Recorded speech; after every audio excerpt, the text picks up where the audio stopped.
So my name is Mukesh Rana and I have 10 plus years of experience. I work in EXL services and when I've joined BIMTECH, like when I've taken the admission, I already had around 8 years of experience.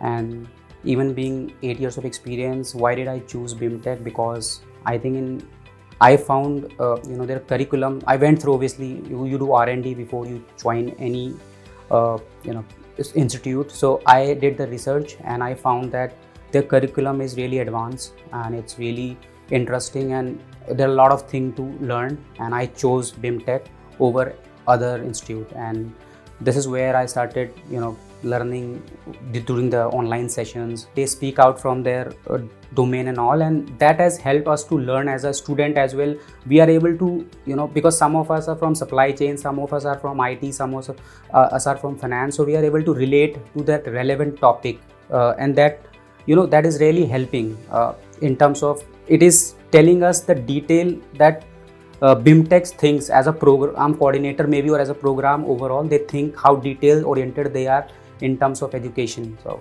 I think that's my thought. Yeah, I did actually. Even during my tenure when I was pursuing this, I have told a lot of my colleagues itself in my company, and to be very honest, I would not say they would go with the same course because some of them are already postgraduate, but there are other courses as well which are like, as I said, data analytics, AI related, and people are really interested since we are moving into that world. So yeah, why would I not pitch if I'm already doing that, and that's really great. So yeah, thank you sir, thanks.